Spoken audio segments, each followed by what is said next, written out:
Buenas tardes, espero que me escuchen. Agradecemos a nuestros amigos del Centro de Estudios Humanistas de Buenos Aires por la invitación a presentar el libro. También a las amigas y amigos aquí presentes y a los que participan de modo virtual. Un agradecimiento especial para Carlos Hernández y Josefina Castelos por la publicación del libro en España a través de la editorial León Alado.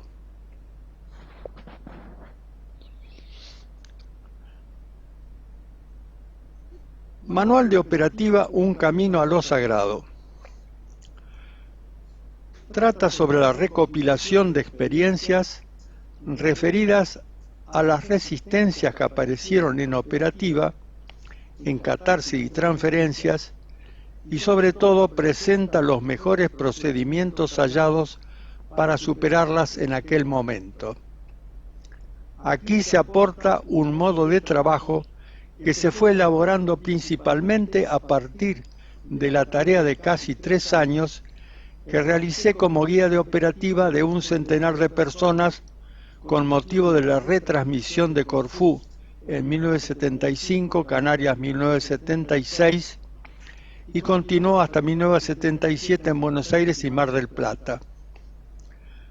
Por cierto, y aquí hay varios de aquellos de esas épocas que pueden dar testimonio.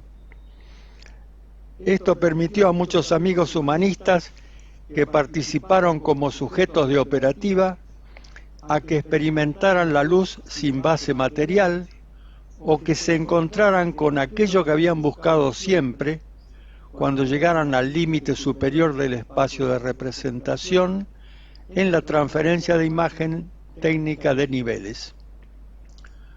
Ocurre a veces que el sujeto de la transferencia, al llegar a ese límite superior, va quedándose más callado y si se le consulta qué desea ahora, responde que no desea nada más. Estoy haciendo... perdón.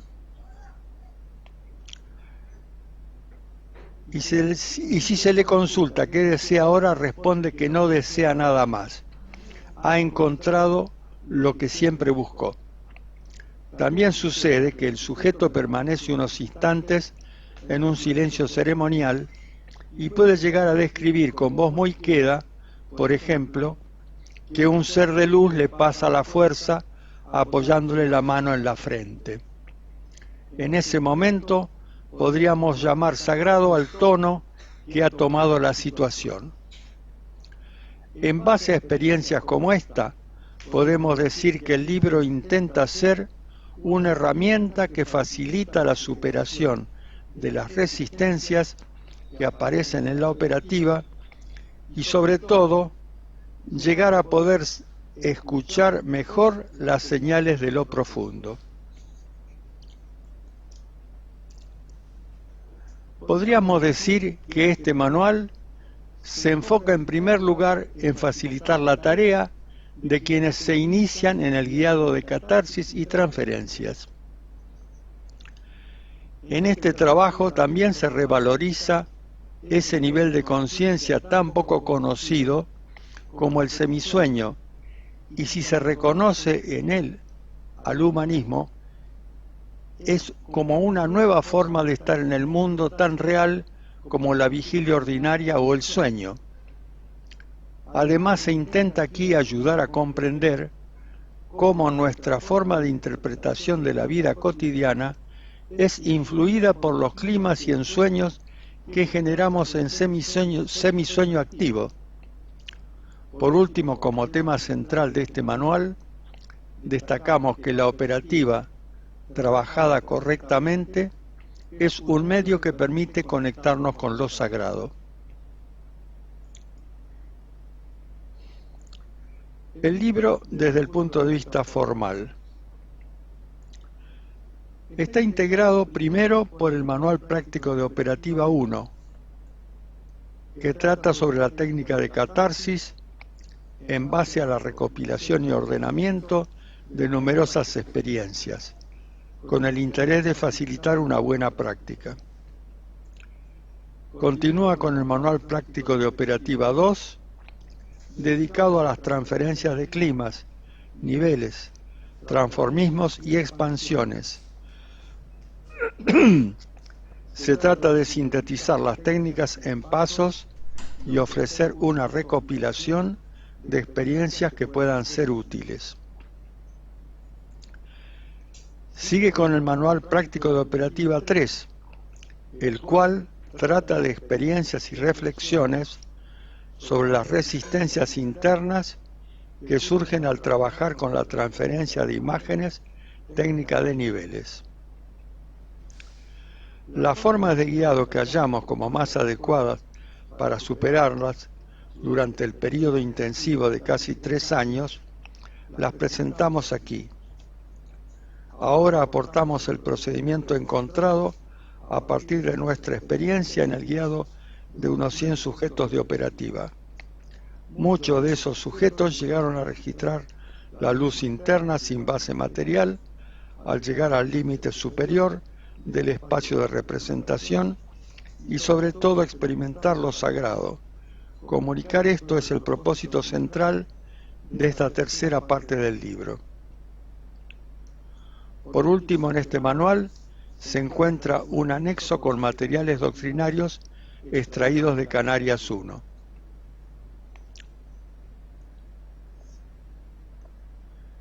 ¿Cuál es la función de la operativa? Puede que partamos de algún profundo dolor o de un constante temor en general. Cualquiera de estos problemas sabemos que moviliza un ensueño compensatorio para aliviarlo. Estos ensueños son como películas que dan dirección a nuestra conducta, buscando eliminar ese sufrimiento que lo genera, ya sea descargando momentáneamente la tensión del tema, como catarsis, o tratando de superar un sufrimiento, transferencia, intentando disociar la situación dolorosa que recuerdo o imagino del clima sufriente que tiene asociada, pero sin poder lograrlo.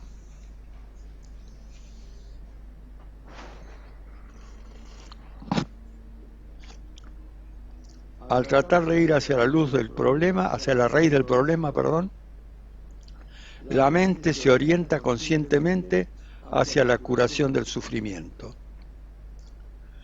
Entonces, en síntesis, este proceso consiste en relajar la tensión física y mental fijada en el cuerpo, por medio del relax, tensando aún más y soltando luego. Además, atendiendo a los músculos tensos hasta que se distensen. 2. Descargar la tensión acumulada en la imagen fijada en la memoria. Catarsis, al describir verbalmente y con carga emocional la escena de, por ejemplo, una culpa o un resentimiento. Se busca disociar en profundidad, estamos en el punto 3, el conocimiento automático del sufrimiento a través de un proceso de catarsis y transferencia.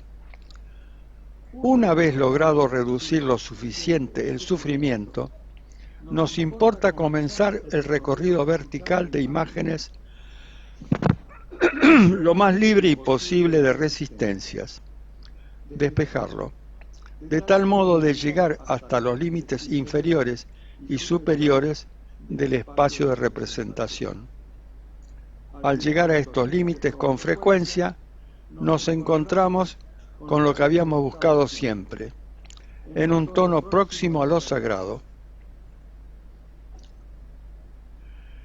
Cuarto, la finalidad última de la operativa, según el día 18 de Canarias, es la ampliación de la conciencia, la reversibilidad, la integración de contenidos, la capacidad de establecer nuevas relaciones, nuevas perspectivas y nuevos puntos de vista. Esta es la única forma en que la conciencia crece y avanza.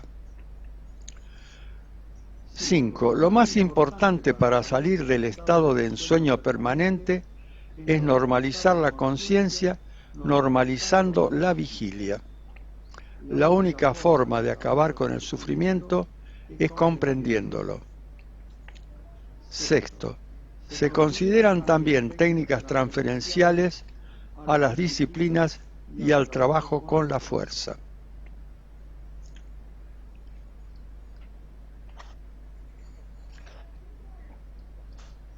Similitud entre los contenidos que nos producen atracción o rechazo en semisueño activo y la atracción o rechazo que proyectamos sobre nuestra vida diaria.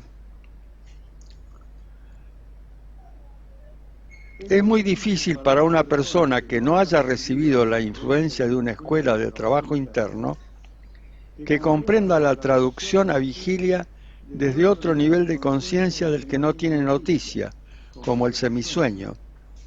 Por ejemplo, pensemos en materiales como el oro, los diamantes o la pasión que despierta en la humanidad lograr el lugar más alto en algún deporte o en el poder social o económico. Son tan atractivos, entre comillas, ciertos objetos porque solo son raros o puros, o los lugares de la sociedad, solo por ser los más altos o exclusivos.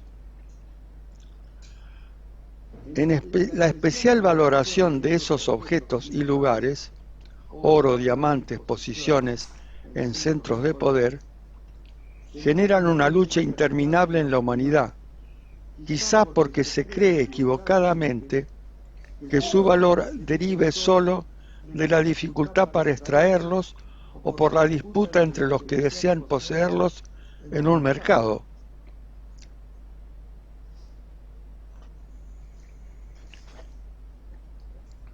Se sabe que en una piedra, como el diamante, se valora la luz que tengan.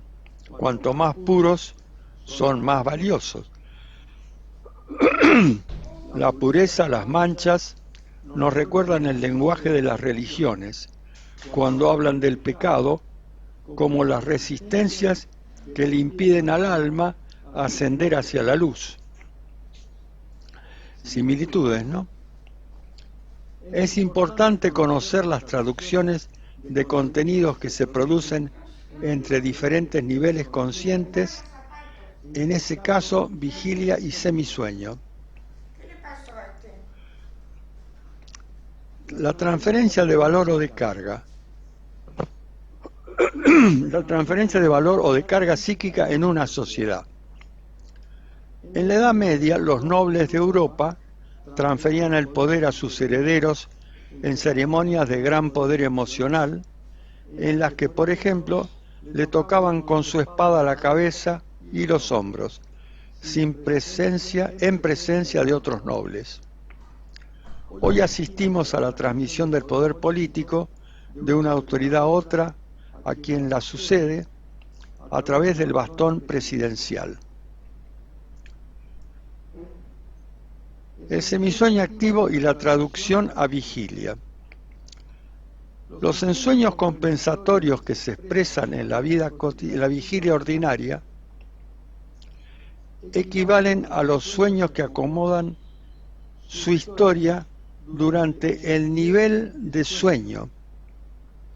Los sueños que acomodan su historia durante el nivel de sueño, incorporando al relato onírico los estímulos externos que nos llegan, evitando lo que nos despertarían. Ejemplo, el soñante que se está por despertar para ir a vaciar la vejiga o hacerlo en la cama, ve en el sueño la imagen de un león que lo amenaza. Entonces se inhibe de hacerlo, postergando la descarga hasta levantarse.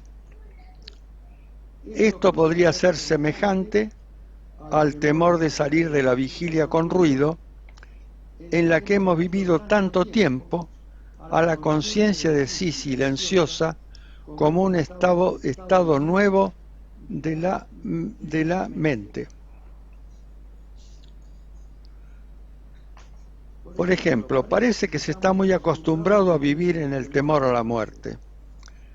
Y después de mucho tiempo de trabajo personal comprendemos que la búsqueda compulsiva de demostrarnos a nosotros mismos lo mucho que valíamos, además de la compensación de nuestra baja autoestima, este ensueño estaba movido por la necesidad de interponer algún proyecto entre el presente y la muerte.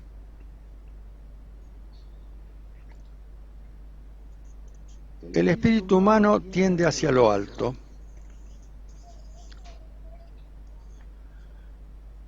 El espíritu humano es como un globo cautivo y las resistencias frenan su impulso de expansión y libertad.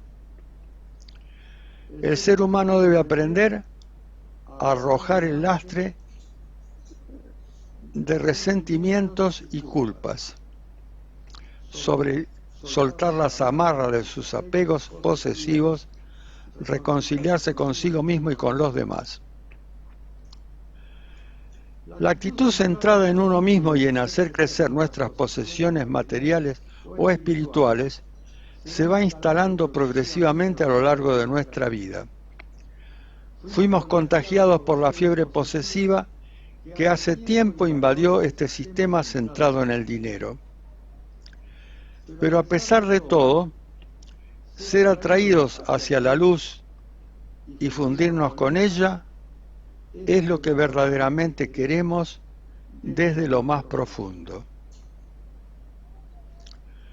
Cuando los seres humanos deseamos acercarnos a la patria oscuramente recordada, sentimos esa succión que nos va acelerando cada vez más hacia ese mundo y por momentos nos invade un impulso irrefrenable hacia aquello que hemos buscado siempre.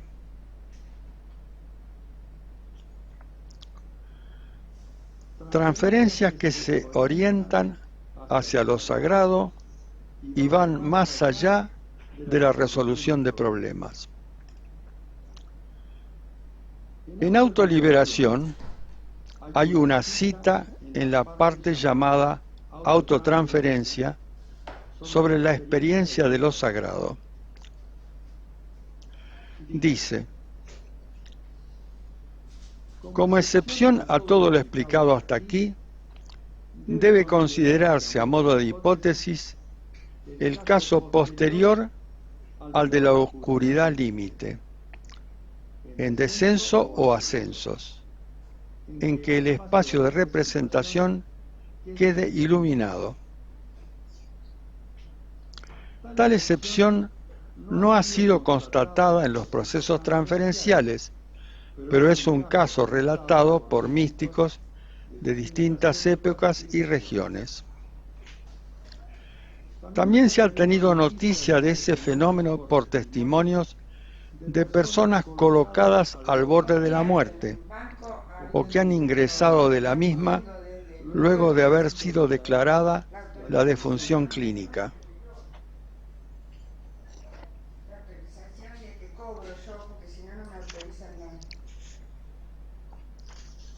Si tales afirmaciones no son simples patrañas, están delatando un hecho psicológico de interés que debería explorarse y tal vez la autotransferencia sea la herramienta adecuada para hacer progresar esa investigación. Fin de la cita. Durante aquel intenso trabajo transferencial que realizamos en la década del 70, aparecieron con frecuencia en varios sujetos una variedad de experiencias místicas. Esto ocurrió cuando, al mejorar el modo de guiado para superar las resistencias en el recorrido, facilitábamos la llegada de los sujetos a los límites inferiores y superior del espacio de representación. En el Manual Práctico de Operativa 3 se sugiere un procedimiento de guiado para las transferencias de imágenes técnicas de niveles. Allí aparecen lugares altos donde se registraban conmociones que podríamos definir como místicas, junto con objetos sagrados que concomitaban con un profundo silencio y clima ceremonial.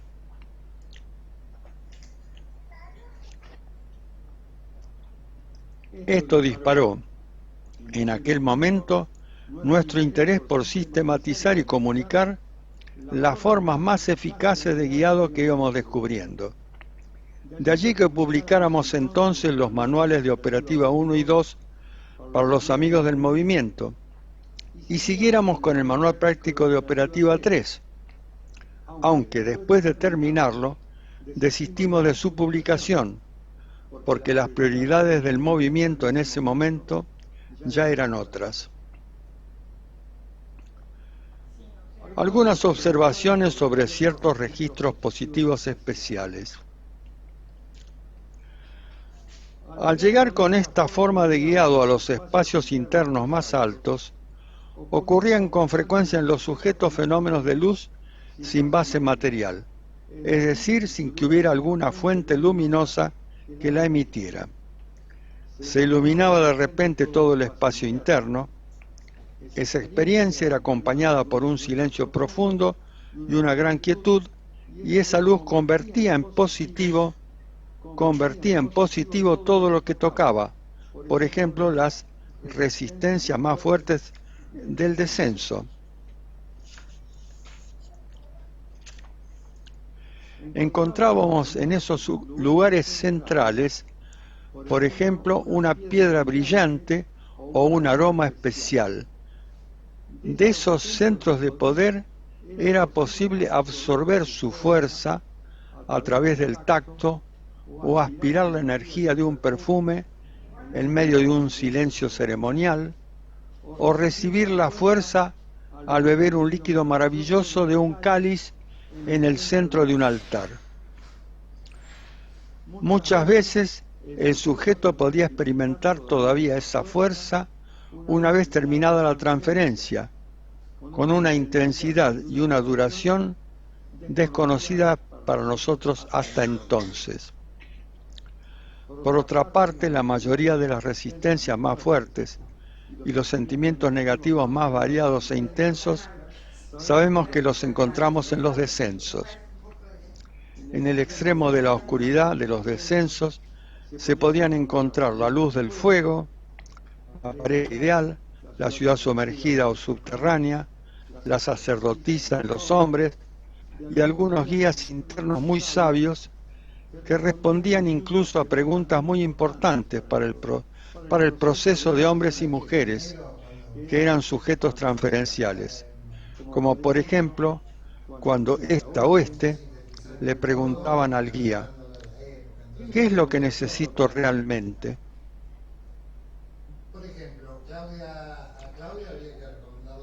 También era posible para los sujetos transferenciales en estos lugares internos profundos cargarse con la fuerza, absorbiéndola el fuego a través de la superficie del todo el cuerpo. En los ascensos transferenciales, cuando al llegar al límite nos encontramos verdaderamente en paz con todo, cuando damos con aquel estado que hemos buscado siempre, ocurre que nos quedamos silenciosos y ya no queremos nada más, no necesitamos absolutamente nada.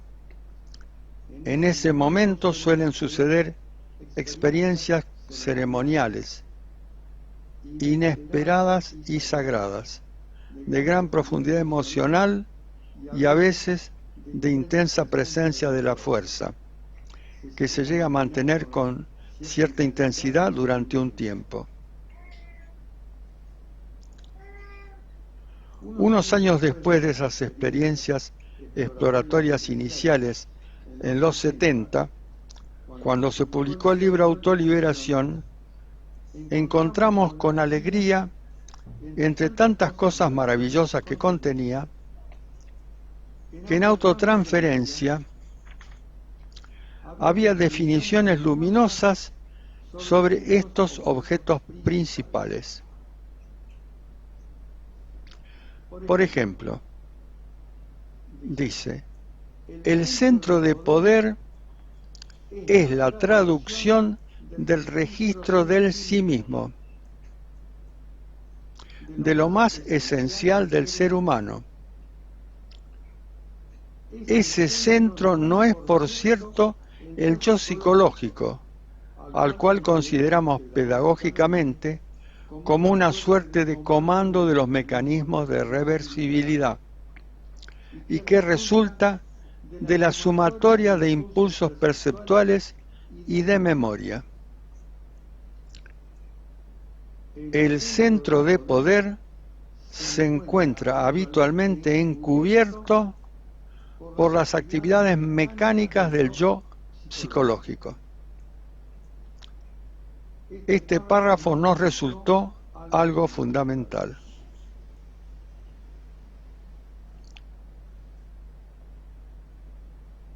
Por último, y terminando esta charla,